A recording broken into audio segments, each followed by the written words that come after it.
대한민국 근현대사를 환경적 세계관으로 알리고 전하는 대한역사문화원의 한국근현대사 바로 알기 특강입니다. 자유를 위해 부름받은 사람 세 번째 이야기.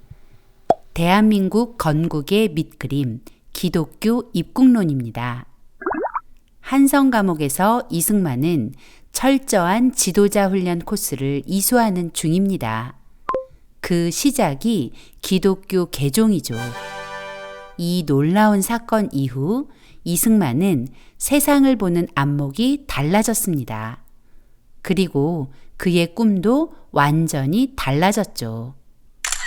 주자 성리학의 가르침이 세상 전부인 줄 알던 어린 시절, 충신이 되는 것이 그의 꿈이었다면 기독교인이 되고 난 후 그의 꿈은 너무나 위대한 것으로 바뀌어 있었습니다. 그것은 바로 하나님의 말씀대로 통치되는 위대한 나라, 그리고 자유와 평등이 지배하는 나라에 대한 꿈이었죠. 이승만의 이 꿈이 바로 기독교 입국론입니다. 한마디로 기독교가 기본이 되는 새 나라를 건국하자는 것이죠. 당시 대한제국은 유교적 세계관이 지배하는 나라였습니다. 나라가 망해가면서도 여전히 신분제의 벽을 넘지 못하고 무능하고 욕심 많은 왕에 정직한 척하지만 썩어 있는 선비들, 그리고 나라에 대해서는 무관심한 백성들, 이런 조건들이 모여 멸망이 코앞에 닥친 상태였습니다. 이런 상황에서 이승만은 하나님의 말씀대로 통치되는 나라와 자유와 평등이 지배하는 나라에 대한 꿈을 글로 정리하기 시작합니다.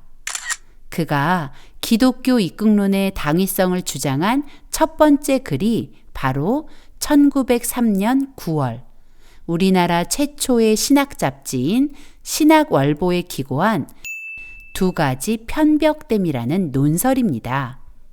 이 글의 주제를 한 문장으로 요약하자면 거룩한 그리스도인은 거룩한 국민이 된다입니다.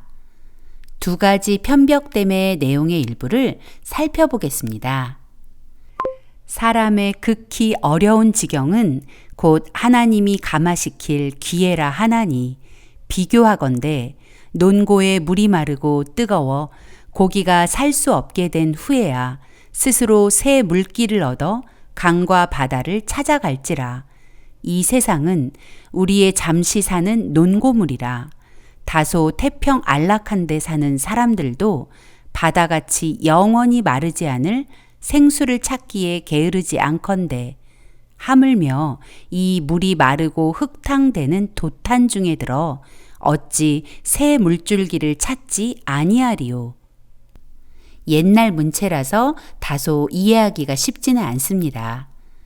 사람에게 오는 위기가 하나님을 만날 가장 적기라는 말로 시작하는 이 문장은 논에 사는 물고기를 비유로 위험에 처한 사람이 어떻게 해야 할 것인지를 말하고 있습니다.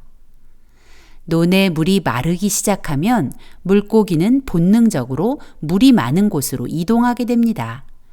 이 세상도 마치 그와 같아서 위기에 처해 있는 사람이라면 당연히 살 길을 찾아야 하지 않겠는가라는 말이죠.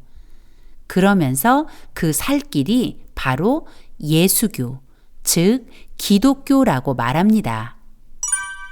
대한 사람의 새 물줄기는 예수교회라. 이 교회가 날로 흥왕함은 더 말할 것 없으려니와 아직까지도 저 불쌍한 사람들을 다 기회를 주어 우리와 같이 생활샘으로 나오지 못하게 함은 실로 다 우리 믿음이 부족함이요 사랑이 부족함이라. 지금 나라가 도탄에 빠진 상황에 백성들의 살 길이 기독교라는 것을 아는 기독교인들이 죽어가는 동포에게 살 길을 알려주지 않는다는 것은 믿는 자들의 믿음이 부족하고 사랑이 없기 때문이라고 말하고 있습니다. 그러니 적극적으로 대한제국 백성에게 자신이 믿는 하나님을 알리라는 것입니다.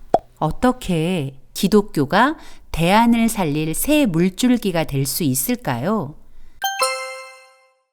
하나님은 하나님의 백성들에게 세상에서 소금과 빛처럼 행동하라고 하시기 때문입니다. 소금과 빛이 된다는 것은 적재적소에 필요한 존재가 되는 것, 더 나아가 나를 통해 세상을 이롭게 하는 삶을 사는 것입니다. 이것이 바로 기독교 정신입니다. 하나님은 당신의 백성에게 정직과 성실을 요구하시고 사랑과 희생을 요구하십니다. 때문에 당시 나라의 위기를 나 몰라라 하는 백성들이 그리스도인이 된다면 나라를 위해 소금과 빛의 역할을 하는 백성이 많아질 것이기 때문이죠. 정치는 항상 교회 본의로서 딸려나는 거로 교회에서 감화한 사람이 많이 생길수록 정치의 근본이 스스로 바로 잡히나니 이러므로 교화로서 나라를 변혁하는 것이 제일 순편하고 순리된 바로다. 이것을 생각지 않고 다만 정치만 고치고자 하면 정치를 바로잡을 만한 사람도 없으려니와 설령 우연히 바로잡는다 할지라도 썩은 백성 위에 맑은 정부가 어찌 일을 할 수 있으리요. 반드시 백성을 감화시켜 새 사람이 되게 한 후에야 정부가 스스로 맑아질지니 이 어찌 교회가 정부의 근원이 아니리요. 대한제국은 위기에 직면해 있었습니다. 그러나 대한제국의 회생과 변화는 왕과 조정 대신 한두 사람만 잘한다고 해서 가능한 일이 아니라는 것입니다. 오직 백성들이 변해야 가능한 일이라는 것이죠. 백성 한 사람 한 사람이 정직하고 성실한 기독교 정신으로 거듭나 정치를 하면 그 정치는 공정하고 올바르게 될 것이기 때문입니다. 뿌리가 튼튼해야 실한 열매가 열리는 이치겠죠. 즉, 부패한 백성 위에 절대로 좋은 정부란 존재할 수 없다는 것입니다. 지금의 대한민국의 상황에도 적용이 되는 말입니다. 대한민국의 안녕과 발전은 훌륭한 대통령, 정직한 정치가의 책임 이전에 대한민국 국민 한 사람 한 사람이 정직한 국민, 이타적인 국민, 성실한 국민이 될 때 가능하다는 것을 기억해야 합니다. 기독교인이 된다는 것은 하나님의 법에 순종하는 거룩한 성도가 되는 것이고 그 거룩한 성도가 대한민국의 거룩한 국민이 되어 나라를 살리고 국민을 살릴 신의 한 수라는 것을 이승만은 말하고 있는 것입니다. 그리고 같은 해 11월 이승만은 신학월보에 교회 경략이라는 글을 기고해 더 구체적으로 기독교 입국론에 대해 이야기합니다. 거룩한 성도로 거듭난 백성은 이제 힘을 합하여 이 위기를 극복하고 영국, 미국과 같은 나라가 되어야 한다고 말합니다. 당시의 사람들이 들었다면 허풍쟁이 같다고 생각할 말입니다. 영국과 미국이 어떤 나라입니까? 그 당시 전 세계 나라 중 1, 2위의 강대국이었습니다. 대한제국은 어떤 수준이었을까요? 중간이라도 되었을까요? 아니죠. 형편없이 가난하고 세계 정세에도 어두워 러시아와 일본이 대한을 서로 차지하겠다고 으르렁거리는 틈바구니에서 어찌할 바를 모르고 있었죠. 나라가 이 지경인데 세계 1등 국가를 꿈꾼다는 것이 어떻게 가능했을까요?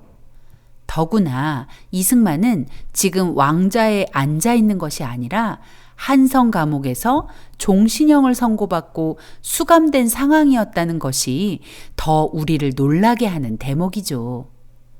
자신의 석방과 생명을 걱정해야 하는 처지에 세계 1등 국가를 만들겠다는 생각은 도대체 어떻게 나온 것일까요?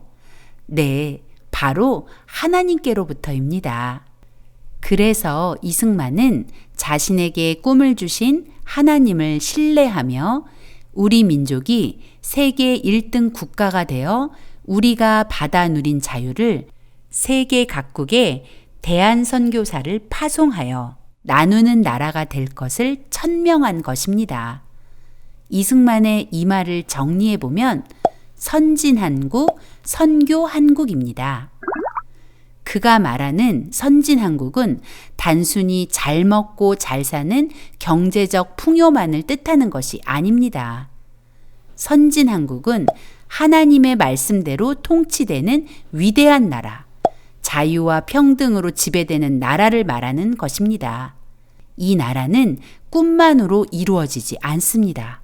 반드시 꿈에 합당한 충성스러운 행동이 뒤따라야 합니다.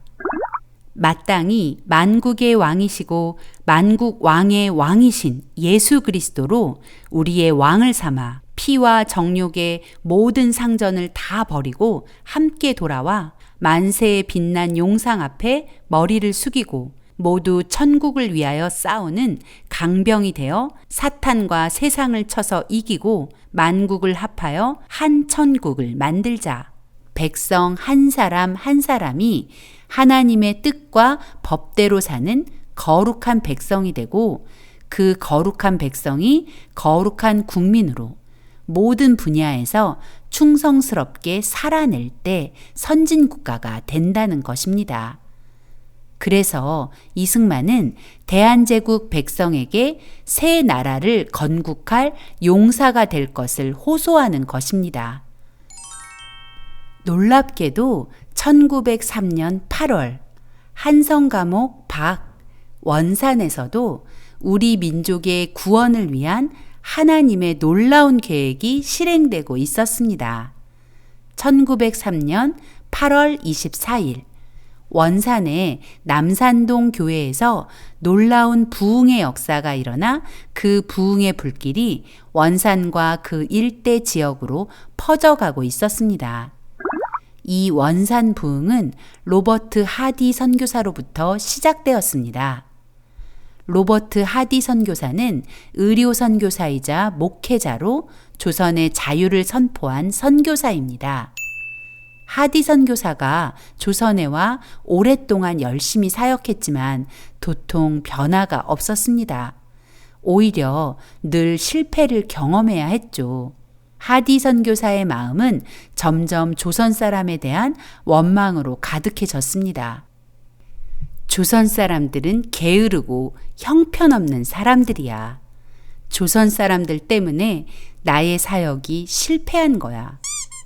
하디 선교사가 점점 지쳐가던 어느 날 중국에서 사역하던 여러 명의 여성 선교사가 의화단 사건을 피해서 원산으로 피난하게 되었습니다. 여성 선교사들은 원산에서 머물며 기도 부흥 집회를 계획하고 말씀을 전할 강사로 로버트 하디 선교사를 초청하게 되었죠. 드디어 집회 당일 로버트 하디 선교사가 말씀을 전하는 시간이 되었지만 그는 입을 열지 못한 채 계속 서 있어야만 했습니다.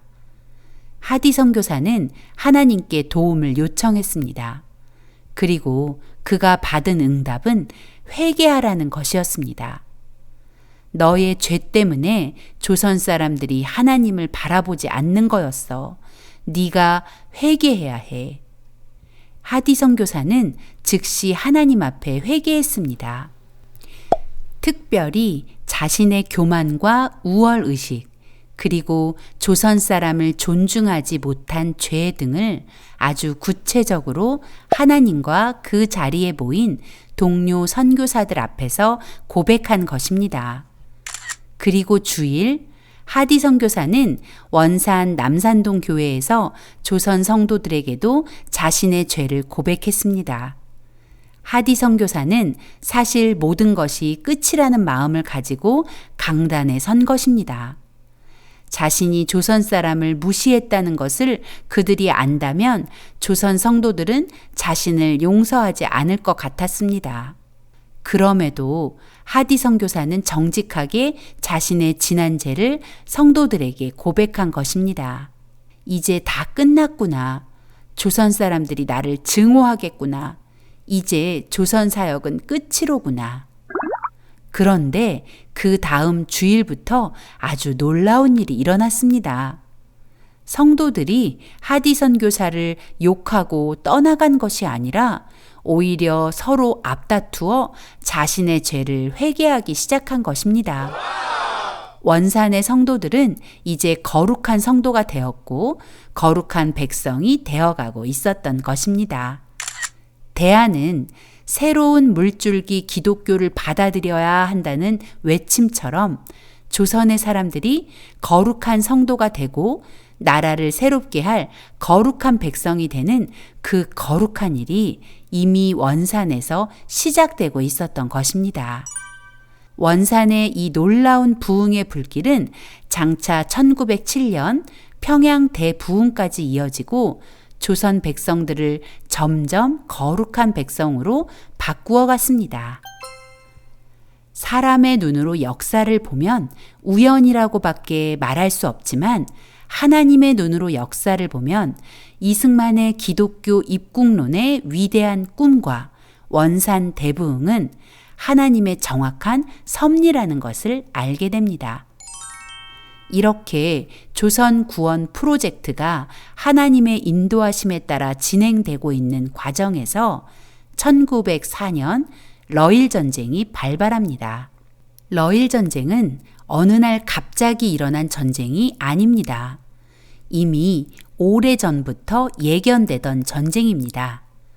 그 결정적 원인 제공자는 대한제국의 왕 고종과 조정의 대신들, 그리고 나라의 위기에 무관심한 백성들의 콜라보였습니다.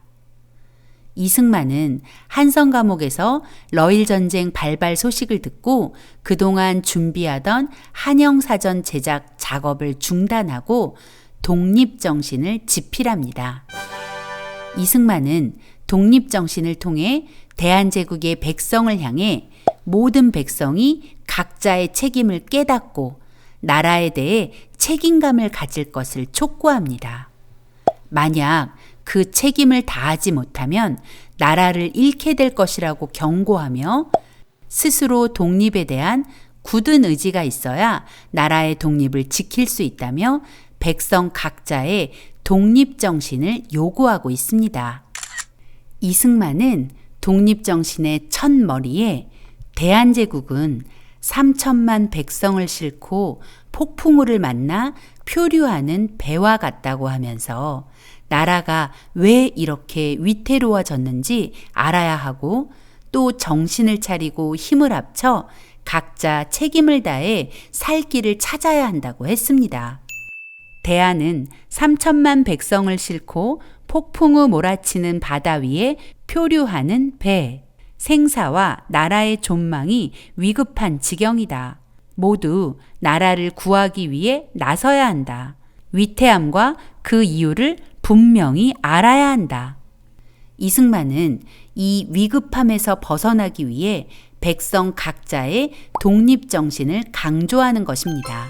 그리고 결론으로 독립을 지키기 위해 반드시 지켜야 할 6대 강령을 발표하여 대한제국 백성들이 실천하기를 촉구합니다.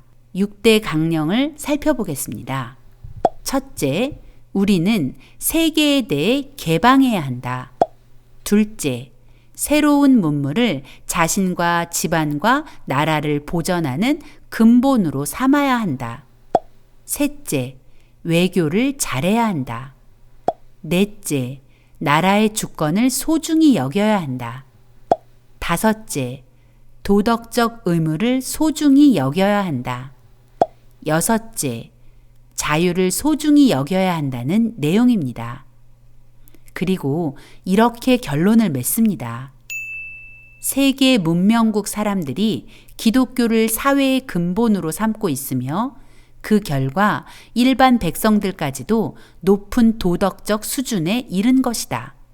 지금 우리나라가 쓰러진 데서 일어나려 하며 썩은 곳에서 싹을 틔우고자 애쓰고 있는데 기독교를 근본으로 삼지 않고는 온 세계와 접촉할지라도 참된 이익을 얻지 못할 것이다.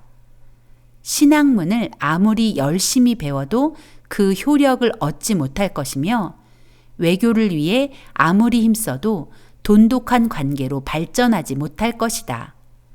나라의 주권을 소중히 여겨도 서양의 앞선 나라들과 대등한 지위에 이르지 못할 것이며 도덕적 의무를 존중해도 사회 기풍이 한결같지 않을 것이며 자유를 소중히 여겨도 자유의 한계를 몰라 어려움에 직면할 것이다.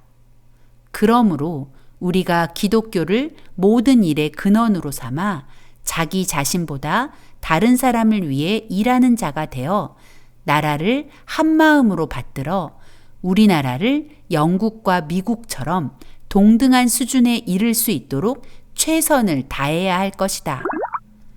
독립정신은 모두 50개의 주제로 구성되어 있습니다.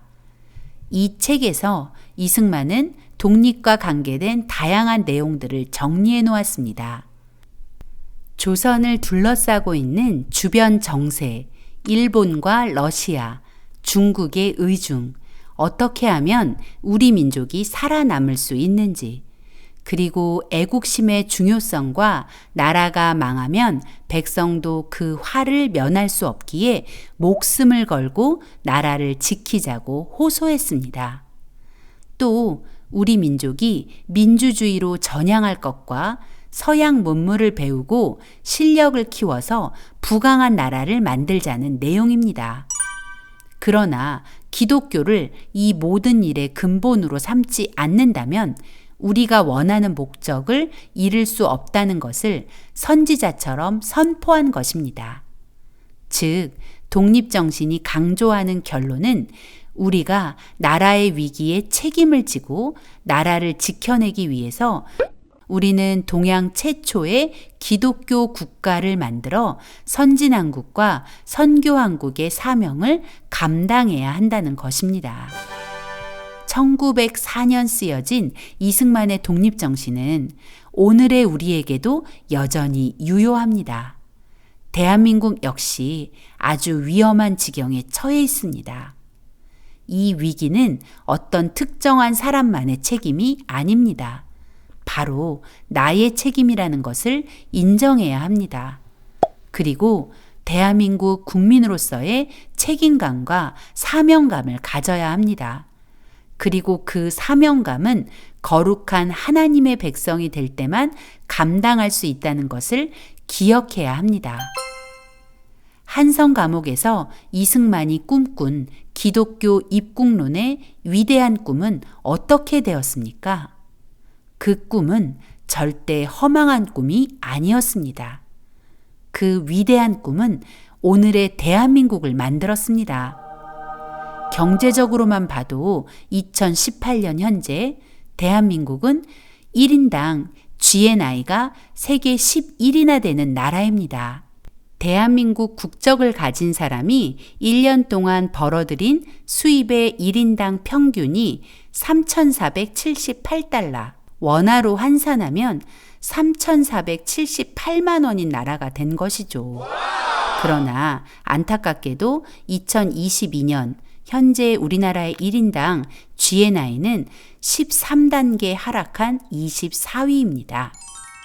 선진한국 대한민국은 세계 각국의 선교사를 파송해서 우리가 받아 누리는 자유를 다른 나라에 전달하는 선교한국의 꿈도 이루었고, 이제 우리에게 남은 사명은 북한의 자유를 선포하고 북한에 억류된 우리 형제와 자매를 자유케 하는 것이죠. 이승만은 한성 감옥에서 기독교가 무엇이고 민주주의가 무엇인지 확실하게 이해했습니다.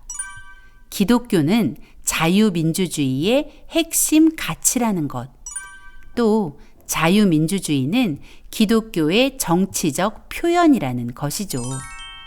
이승만의 기독교 입국론은 대한민국 건국의 밑그림이라는 사실, 기독교 입국론의 핵심은 거룩한 성도가 거룩한 국민이 된다는 것, 그리고 그 거룩한 국민이 하나님의 말씀대로 통치되는 나라를 위해 각자의 맡은 바 사명을 감당할 때 자유를 누리고 그 자유를 확산할 수 있다는 것을 잊지 말아야겠습니다.